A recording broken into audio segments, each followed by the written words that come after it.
After closing up the store, the chill of the evening enveloped us as we stepped outside, the darkness swallowing any hint of light. Amelia settled into the van, but I was oblivious to the fact that a door had been left ajar, a hidden presence waiting inside. Everything felt normal until I returned home, ready to wrap up what seemed like a peaceful night. But then, the piercing sound of the van's alarm shattered the tranquility, its flashing lights illuminating the darkness in a chilling display. In 2005, I worked at a retail clothing store with my girlfriend, Amelia.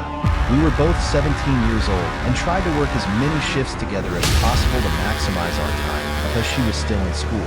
My grandfather had recently purchased a Dodge Sprinter van for his business, and my car was being serviced overnight, so I got to drive the van. Amelia and I loved the nights we got to take the van because it usually had the back seat installed, and the tinted windows meant we could have some privacy, which was great for teens who still live at home. That night, we only had one row of seats in the back, just behind the driver and passenger. Amelia and I parked near each other, like we always did, worked our evening shift, closing the store with the key of our coworkers. We all left together, and I helped the manager lock up because the glass doors needed to be aligned properly for the lock. It was early March in Pennsylvania, and it was still very cold outside.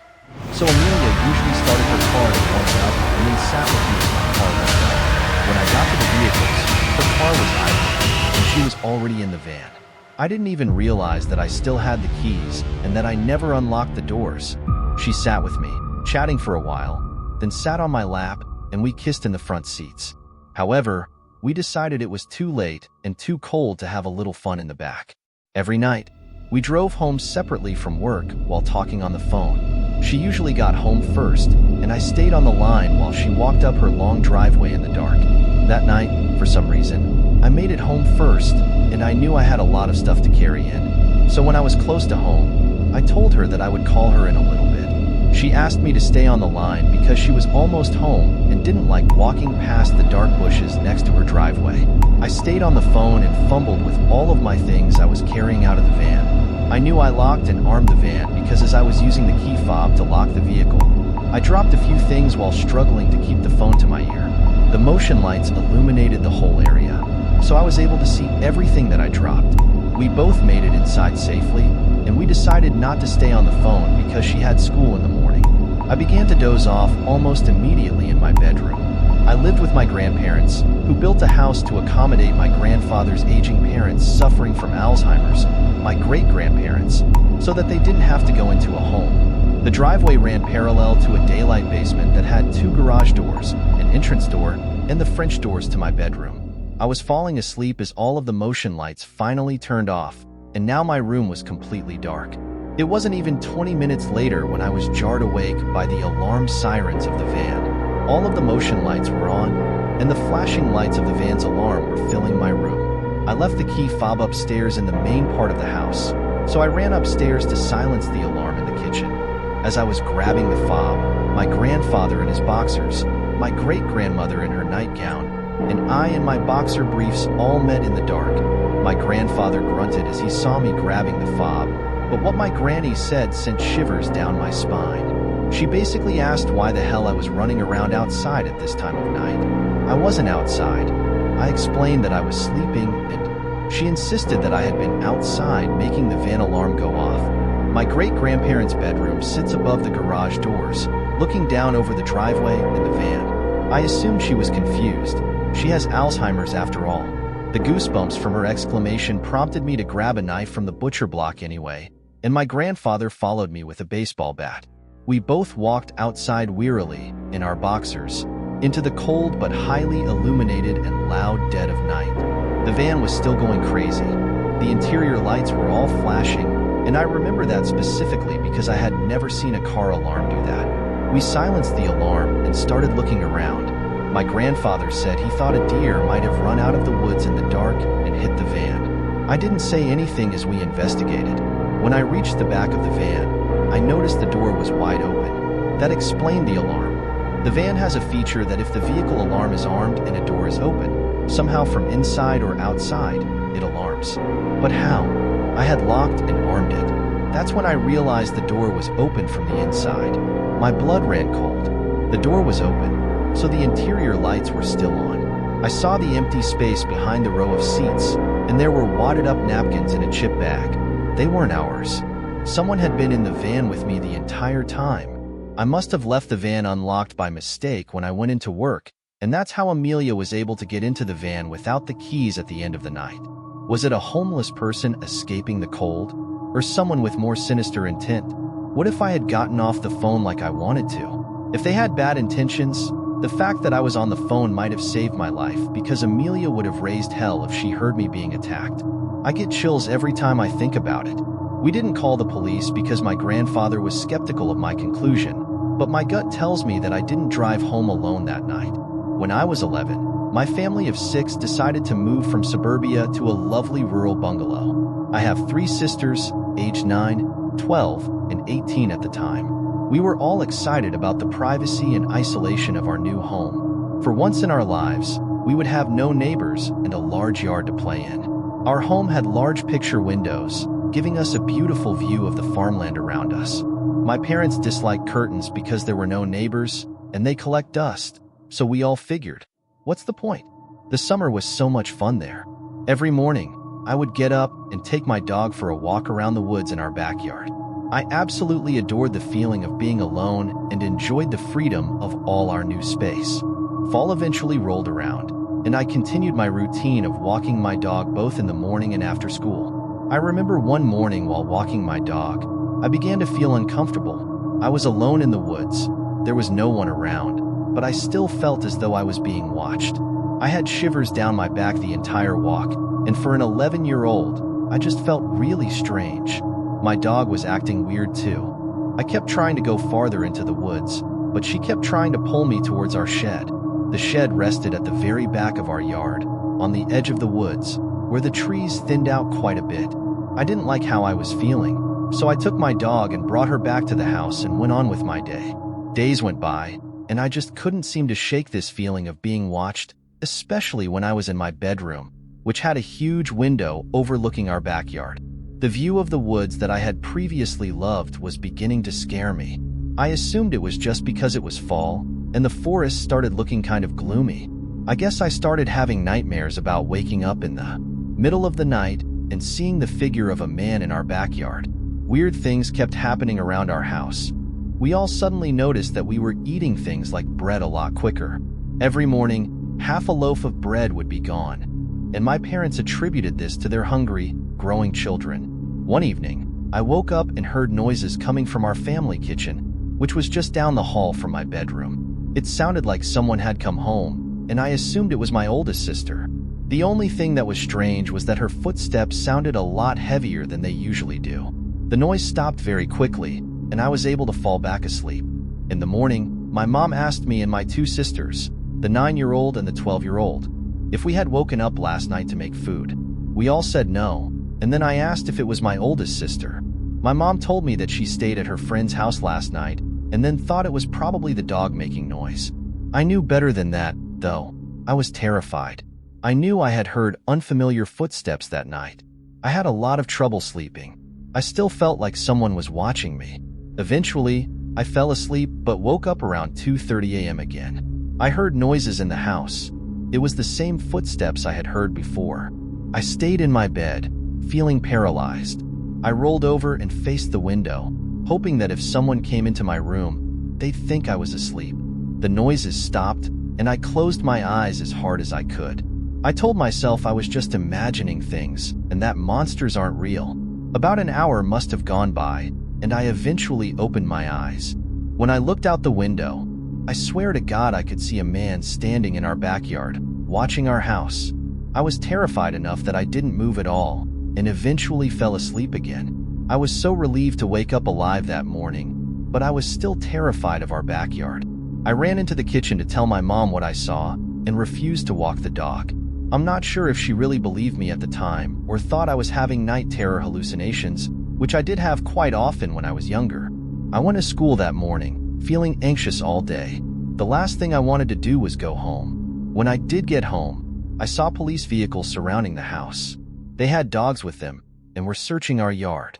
They told us a man had broken into another home. beaten the couple living there and was suspected of being on our property. He stole their wallets, photos, and other small items of value. The biggest thing he stole was their car, which had been ditched 10 kilometers from our home. While searching our property, they found all the items from his previous break-in hidden around our yard. They also discovered that he had been hiding in our shed since his previous break-in. They said he had done this at the previous home before breaking in. He would spend time watching the house and observing the residents' routines until he knew it well enough to start coming inside. They said he had a long history of premeditated violence, including child abuse, and they believed he was planning to eventually harm us. In the shed, they found wrappers, empty cans of food, and scraps. They told us he was definitely coming into our house for food at night. From the shed, he had a perfect view of our home and could see when we all went to bed.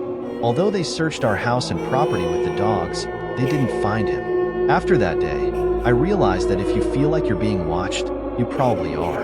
The writer of this story's first language isn't English, so cut them some slack on the word choice. One night, I stayed on my campus until late. It was about 1 a.m. when I decided to go home. At the front gate of my campus, there was no public transport left, so I had to take the one. That night, I needed to walk for 10 minutes before I got there.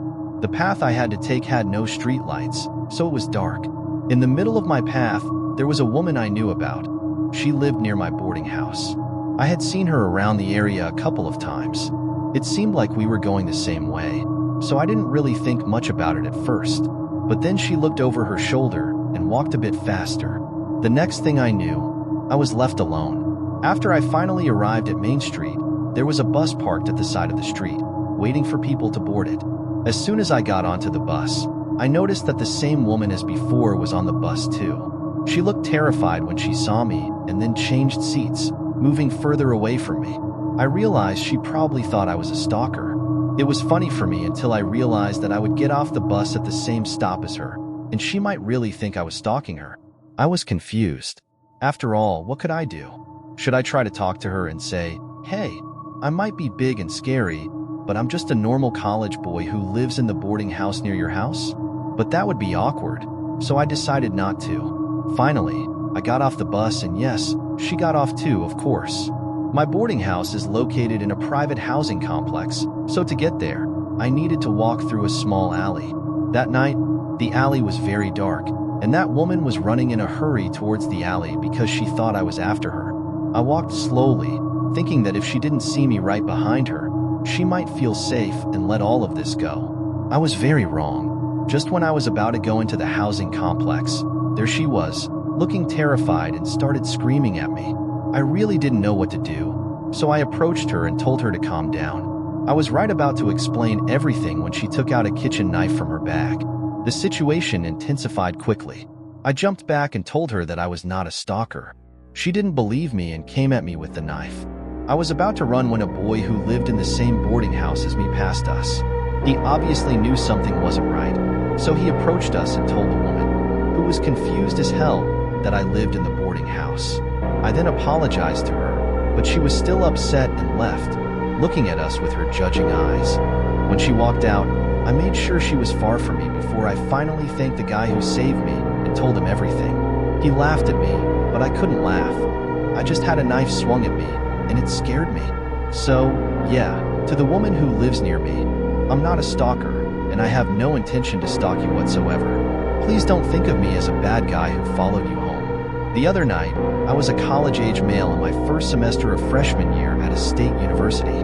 Less than half an hour ago, I was coming back from breakfast when another student, whom I had never met before, started following me. He was maybe 25 to 30 feet behind me, far enough away as to not be in my general vicinity, so I thought nothing of it. I got to the entrance doors of my dorm and swiped my key card. The dorms are protected by a scanner, allowing me to access the building. As a quick disclaimer, my back had been bothering me for the last week or so. I could barely get the door open without a spike of pain shooting up my spine. The only reason I was up and about today was that a midterm was due. I would have held the door open for the guy, but it hurt to even hold it open, and he was quite a ways away and unlikely to speed up. I didn't want to be in pain for that long.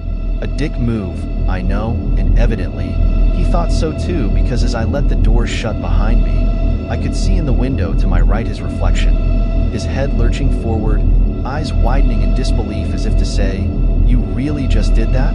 "You kind of looked." I sighed and got ready to apologize as he came in behind me, still moving down the hall. I needed to get back to my room to pack for class. He entered and didn't say a word, which I thought was fair enough, but I did notice that he was picking up his pace. The way the entry hallway of our building is set up, there are entry doors at either side that feed into the lobby, where there are doors on the left to the RA's office, the right to the dorm lounge, and the stairs straight ahead. I headed toward the stairs straight ahead, expecting to hear the door to the lounge being perhaps somewhat angrily jerked open. But no, these faster footsteps were coming with me up the stairs. I was at the landing halfway up the stairs, as I live on the second floor, when he got to the stairs. I saw that he was skipping 2 or 3 stairs at a time, and out of the corner of my eye, I noticed he was glaring at me. I decided to pick up my pace a little as I got to the top of the stairs and made a left to get to the door to my hall. He was almost at the top of the stairs when he said in a rather confrontational tone, "Hey pal, want to talk for a minute?" Between the embarrassment, the aggression in his movements, and the anger in his voice, added to the pain in my back, slowing me down to more of a speed limp than anything. I quickly muttered a sorry and made sure to get on the other side of the door as fast as possible. He wasn't taking it though. When I began to speed walk down my hall back to my room, I heard the door slam open behind me. It was one of those doors that had the press bar to open, and I could tell he'd angrily shoved it. I basically went into a full run and heard him shout, "Hey bro, come back. I just want to teach you some manners." Thank. I had that head start on him because I managed to get to my room, unlock the door, get in, and slam it just as he got to it. I relocked the door and held my weight against it just to be safe as he pounded on it with his fists and yelled, "Come on man, I just want to teach you some manners, you fat..." I thought we were brothers, man. What? You're just going to hide in there? Our hallway was used to people being rowdy, obnoxious, and loud at all hours, because I guess that's who they let into honors nowadays. Not to mention most of them were in class anyway, so nobody came into the hall to call this guy on his honor. I threatened to call campus PD or the RA to haul this guy away, and I think he got the message because I couldn't hear him anymore, nor could I see him through the peephole. What concerns me is that he lives in our dorm because our security keycards only work on the buildings we live in, and he knows where my room is. I'm really hoping I never meet him again. This story is told from a female's perspective. My New Year's resolution for 2012 was to get into shape again after my first kid was born. I had lost my athletic interest, but I had every intention of getting it back. So I started running 4 days a week with my friend Hannah, who is a great runner and motivator. We would run after work, 5, maybe 10 kilometers, usually favoring the forest trail. It's the kind of trail that has lighting in the darker months of the year, so you can run there anytime. Once you turn on the lights, you have 45 minutes to run the shorter trails and longer to run the longer trails before the lights shut off automatically. We had been running for about 2 months when we started seeing the same man hanging around the parking lot every time we got there. He was a thin man, 25 to 30 years of age, always dressed in sports clothes but never actually running. He never looked us in the eye either. We speculated that he could be homeless, camping nearby, because he was constantly there. We got used to seeing him sitting somewhere close by, silently and always on his own. We felt sorry for him. He never seemed to talk to no one or interact at all, but there was something about him that made us hesitate to approach or ask if he was okay. I can't pinpoint what it was, but something wasn't completely right about him. One evening, Hannah didn't make it to our run, and I decided to go on my own. I arrived at the parking lot, my car being the only one there. I did some stretching, turned on the lights, and set off on the 5 km trail. I hadn't seen the thin, silent man when I started my run. Perhaps it was getting too cold to sit there now that it was autumn, dark, and getting closer to the freezing point. He must have been there somewhere in the shadows because when I got to the top of the first steep hill, I could hear heavy breathing behind me. I looked over my shoulder and saw him, running like a man obsessed in regular shoes, not running shoes, with his arms moving in a strange, stiff manner, as if he were made of metal. His hands were like arrows, straight at an upward angle, sort of like a sprinter but more extreme. For the first time, He looked me straight in the eyes, and they were the eyes of a predatory animal. It made my heart freeze. He had never done anything to harm me or anyone else, as far as I knew. But the look in his eyes alone was enough to let me know that I was facing a serious threat. I started running faster, trying to create distance between us. I could hear his heavy breathing getting more and more strained. I ran like my life depended on it, adrenaline pumping through my body and giving me new strength. I tore off my necklace and threw it on the ground, thinking I must leave a trace if he took me. Something must be left behind. I tried screaming, hoping that someone would be close enough to hear me, but I couldn't scream my lungs out and keep up the pace at the same time. Why is he doing this? What does he want? Who is he? I thought as I started to feel my lungs burn. Then I thought of my 15-month-old daughter and ran until I tasted blood in my mouth. He was still behind me, maybe 100 meters back, but I figured that if I tripped and fell, or ran out of energy, or fumbled with the car keys once I reached the parking lot, then I was screwed. So once I reached the sharp turn on the trail, I went off the path and ran straight into the dark woods. I ran only a short distance and then lay flat on my stomach, my hands searching for a rock to defend myself with if he found me. I realized that I was wearing bright running clothes with reflectors and neon coloring. I had never felt so visible in the dark before. I could hear him reach the turn, and thank God he kept on running. I started to move slowly and as silently as possible further into the darkness. My heart sank again as soon as I heard rapid footsteps closing in from the trail. He must have realized that I had gone off the path once he saw there was no sign of me ahead. He stopped, and I stopped. I could imagine him listening for any sound, and I held my breath, begging a God I didn't believe in to make him go away. After a while, I heard him say something in a language I didn't recognize, and then he walked off. I didn't move. I feared he would wait for me by the car and realize I had to get off the trail and onto the main road to stop someone. I couldn't go back to the parking lot. I started to make my way further into the woods, knowing that I would eventually end up on the last part of the long trail and close to the main road. Suddenly, the lights on the trail shut off. At first, it made me calmer. The dark felt like comfort and protection. But then, after only a few moments, they switched back on again. This could mean that another person had just started their run, and soon I would have someone there to help me, or that he was out looking for me or getting ready to prey on another lonely runner. I decided against waiting to find out and continued my way toward the main road. It was dark, and I fell multiple times, my clothes getting wet from the damp vegetation, and I started to get cold. After what felt like a lifetime, I could see the 10 km trail ahead and knew I was close to the main road. Soon, I could hear the traffic. When I finally made it to the road, I must have looked like I had been in a terrible accident. Blood from several cuts from falling, my clothes dirty, and my face, I assume, petrified. My bright runner's shirt soon attracted the attention of a passing car. My waving and desperate shouting made it stop. The driver, a man in his 40s with 2 kids in the backseat, spent the next 10 minutes trying to make sense of what I was saying between sobs and cries. He asked if I wanted a ride back to the parking lot, and I told him no, please just take me home instead. At home, my husband insisted on going to the parking lot to retrieve the car and call the police to report what happened. I insisted no crime had been committed.